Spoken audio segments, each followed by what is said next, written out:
that's the strength of this draft is the college hitters. And so the White Sox pick is in right now. Rob Manfred's walking to the board, and the number 15 overall pick brought to you by our friends at Gametime. Download the Gametime app, create an account, use promo code LOCKEDONMLB. With the 15th pick in the 2023 MLB Draft, the Chicago White Sox have taken Jacob Gonzalez, the shortstop out of Ole Miss. A lot of people had Gonzalez as a top 10 talent. He's fallen all the way to 15, obviously, but this is something where, like we said, solid wave of college hitters right here. And again, a lot of people had Gonzalez as I've seen number 7, I've seen number 8, seen as having some of the best like bat to ball skills in the entire class. Very analytically similar profile to Brooks Lee last year, who went to the Twins. Above average hitter, I think average to possibly above average power. He's done it at the SEC level. He's played a good enough shortstop. His arm is good enough to go to third. I think he's one of those kind of guys that could stick it short until you find a better defender, and then he can kick out to third base. Offensively, I've seen some questions about his swing.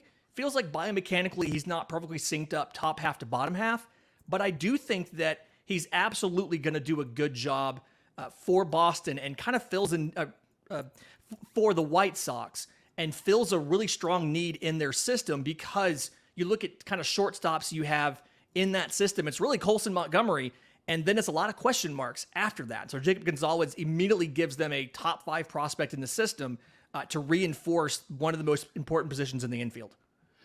Yeah, and I talked about it earlier. He was viewed as like the third guy in this class with Cruz and Dollander.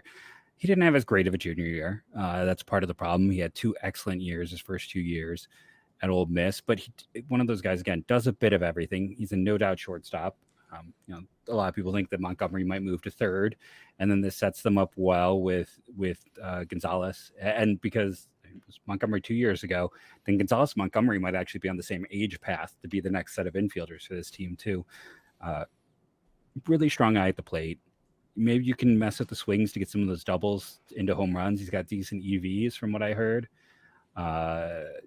So I think there's a chance for some upside. I think this is a really good pick here. I think they're kind of surprised he's still there, if I'm being honest. Yeah, this really feels like something they probably didn't do a lot of work thinking he would be around. A lot of the mocks I've seen had him as a top 10 guy, and so that's kind of the question is okay, he's here. Do we have enough time? Have we done the due diligence to go ahead and make this pick and make it work?